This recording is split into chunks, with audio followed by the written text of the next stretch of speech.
অনেক ধন্যবাদ।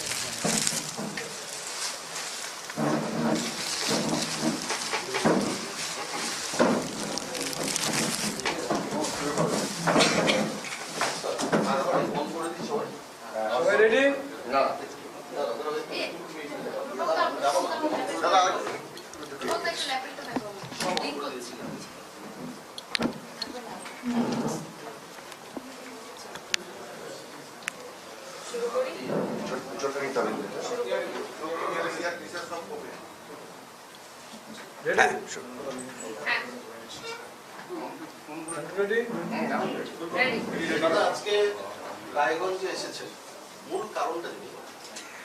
দেখুন, আমরা আজকে সকালবেলা ভোরবেলা এসে পৌঁছেছি। আমাদের সঙ্গে আমাদের দেবী চৌধুরানী আছেন, আমাদের নিশি আছেন এবং আমি আছি ভবানী পাঠক। আমরা সকালে এসে পৌঁছেছি কারণ পুজোর সময় একটা ঐতিহাসিক ছবি, আমি বলবো ঐতিহাসিক ছবি একটাই কারণে যে এই গল্প যে মানুষটির লেখা, যে তিনি বঙ্কিমচন্দ্র চট্টোপাধ্যায়, যাকে কিছু বিশ্লেষণ করার নেই, কারণ তার একটি অসাধারণ উপন্যাস এবং আমাদের পরিচালক আসেননি। তিনি আমাদের ছবির যে ফাইন টিউনিংগুলো করতে হয় তার জন্য উনি আটকা আছেন, আমার প্রযোজকরাও আসেননি, কিন্তু আমরা পুরো দেবী চৌধুরানী টিম এসেছি রায়গঞ্জে, কারণ আমাদের ছবিটি পুজোর সময় রিলিজ করছে এবং মানুষদের কাছে পৌঁছাবার চেষ্টা করছি।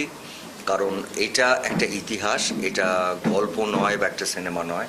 দেবী চৌধুরানী একটা ইতিহাস এবং এই ইতিহাসের সঙ্গে আমরা নিজেরা অভিনেতা হিসেবে এই ছবিটার সঙ্গে, আপনারা জানেন যে আমি কিছুদিন আগে, কয়েক বছর আগে গুমনামি করেছিলাম, সেটা একটা ঐতিহাসিক ছবি।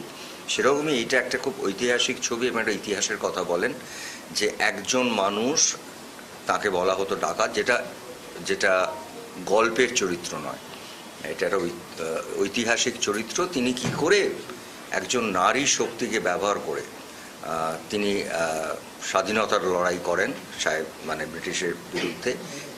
এইটা বোধহয় মানুষের কাছে পৌঁছাবে এবং মানুষদের কাছে আমরা পৌঁছাতে পারলে ভালো লাগবে। এই ছবি একটা ছবি না, একটা বাংলা ছবি, কারণ বাংলা সব থেকে বড় একজন সাহিত্যিক, আপনারা জানেন সবাই, বন্দে মাতরম। আজকে কোটি কোটি মানুষ তাদের প্রাণ দিয়েছেন একসময় শুধু বন্দে মাতরম বলে।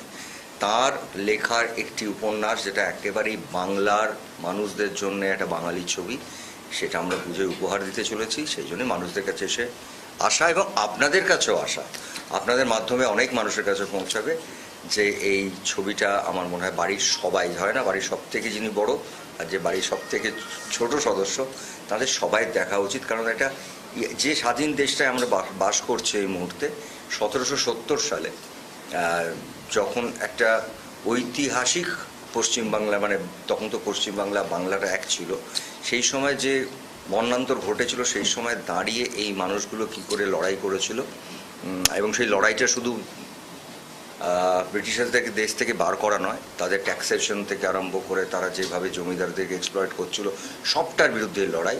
এবং এই লড়াইটাতে তারা কিন্তু সারাক্ষণ এদের কাছে না অস্ত্র ছিল না লোকবল ছিল। তো এরা অদ্ভুত ধরনের একটি যুদ্ধ লড়াই, গেরিলা ফাইট যেটাকে বলে, করে কি করে, এটা নিয়েই এই ঐতিহাসিক ছবি। আমরা আসছি বাঙালিদের জন্যে একটা বাংলা ছবি নিয়ে এবং আমার নারী শক্তির ছবি। এখানে আমার দেবী চৌধুরানী বসে আছেন, মানে পরিচয় দেওয়ার দরকার নেই। এখানে নিশি আছে, যারা ঐতিহাসিক চরিত্র, কিন্তু তারা কিভাবে লড়াই করেন এবং অনেকেই আমাদের সঙ্গে নেই আজকে, কিন্তু আমি সবার পক্ষ থেকে বলছি ভালো বাংলা ছবি আনার চেষ্টা করছি, আপনারা হলে এসে দেখবেন। এটা তো উত্তরবঙ্গের ইতিহাস নির্ভর। নিশ্চয়ই নিশ্চয়ই, একেবারে কোনো রকম তাদের সন্দেহ নেই। এবং আমরা জানি যে তার মন্দির এখনও আছে, সেই ছোঁয়াগুলো এখনও পাওয়া যায় উত্তরবঙ্গে। এবং তার জন্য আর একটা কারণ যে আমরা খুব চেষ্টা করছি, আমরা ওই দিকটা যেতে পারছি না, যেখানে একটি মন্দির আছে, যে মন্দিরটা আমরা যাওয়ার চেষ্টা করব 5 মিনিটের জন্য, আশীর্বাদ নেওয়ার জন্য, খুব জাগ্রত মন্দির। তো হ্যাঁ, এই কতটা আশাবাদী সিনেমা? অসম্ভব আশাবাদী, অসম্ভব আশাবাদী, কারণ এটা উত্তরবঙ্গের, মানে এই উত্তরবঙ্গটা ইতিহাসের সঙ্গে জড়িয়ে আছে। আর এখানকার ইতিহাসটাও এই ইতিহাসটার সঙ্গে জড়িয়ে আছে। আর তখন তো এতগুলো ভাগ ছিল না, সেখান থেকে দাঁড়িয়ে এই ছবিটা উত্তরবঙ্গ মানুষ বলবো না, আমি বলছি সারা পৃথিবীর বাঙালিদের কাছে এই ছবিটা একটা খুব একটা সেন্সিটিভ ছবি হবে বলে আমার মনে হয়। কারণ বাংলা ছবি বাংলার মতন আপনারা যদি আমাদের গানটাও দেখে থাকেন, সেটাও কিন্তু একটা অন্য ধরনের গান আমরা ব্যবহার করেছি, কারণ এটা গান নয়, এটা একটা যাত্রা। এই যাত্রাটার মধ্যে দিয়ে আমরা থাকতে চেয়েছি এবং আমার মনে হয় বাঙালিরা অসম্ভবভাবে কানেক্ট করবে এই ছবিটা। দেবী চৌধুরানী হিসাবে আপনি নিজেকে প্রতিষ্ঠিত কতটা করতে পারছেন এখানে? আমি মনে করি প্রত্যেকটা নারীর মধ্যেই দেবী চৌধুরানী আছে। সময় যখন হয় তখন আমাদেরকে লড়তেও হয়, আমরা ব্যালেন্স করতে পারি আমরা নারীরা। বুম্বাদা অলরেডি বলে দিয়েছেন এই ছবিটি সত্যি মানে এটি কিন্তু গল্প না, এটা ইতিহাস, কারণ এটি ঘটেছে। আপনারা নিজেরাও জানেন, কারণ উত্তরবঙ্গের সাথে ওতপ্রোতভাবে জড়িত দেবী চৌধুরানী। এখানে মন্দির আছে ওনার, অনেক মানে লড়াই করেছেন এই সন্ন্যাসী বিদ্রোহে, মানে সন্ন্যাসী এবং ফকির বিদ্রোহ একসাথে মিলে তারা ইংরেজদের সাথে লড়াই করেছে। তো ওভারঅল মানে আমি খুব লাকি যে এরকম একটা চরিত্র আমি পেয়েছি।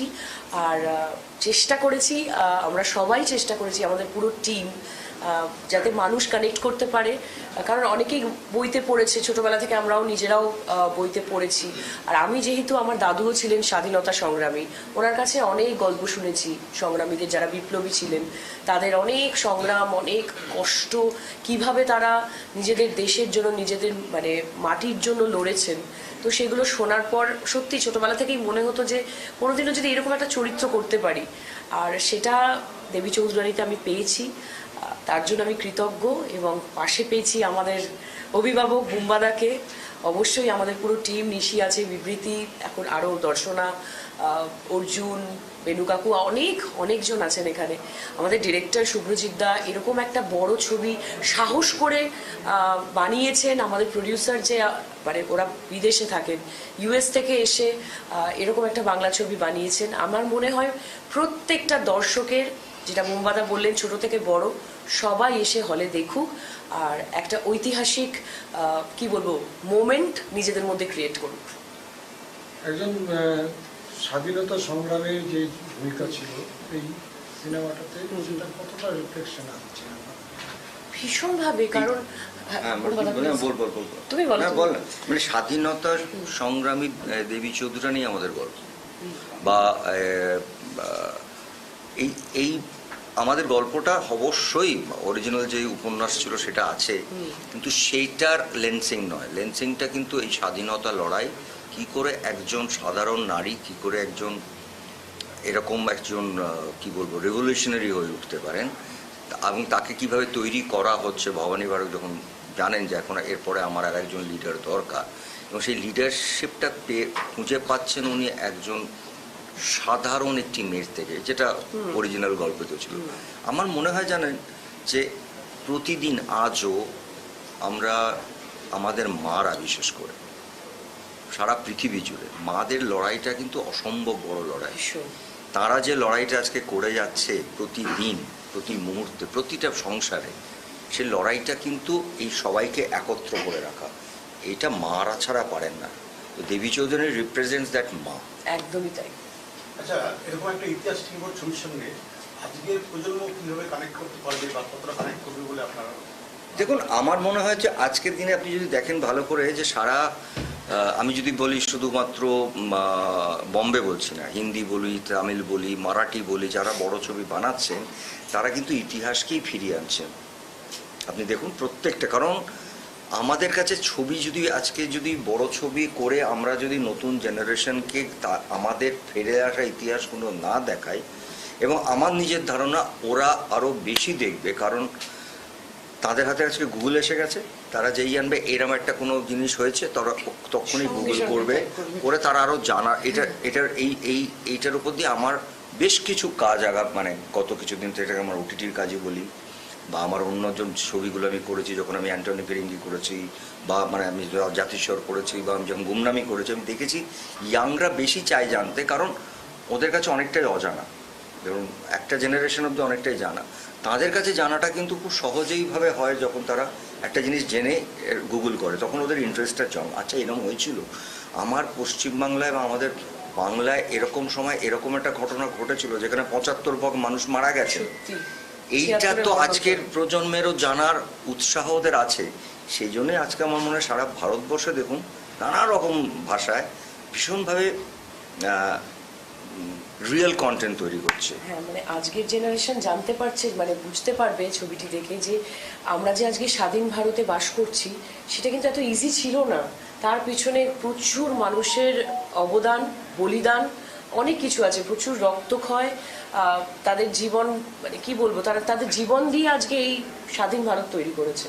তো সেটা জানতে পারবে। এই জাতি যেরকম দেবী চৌধুরানীর মতো লড়াই করছে, সেই মুহূর্তে আমাদের সমাজে এই বর্তমানে ভবানী পাঠকের মতো লোকদেরকে প্রয়োজন আছে এই মুহূর্তে। ভীষণভাবে প্রয়োজন।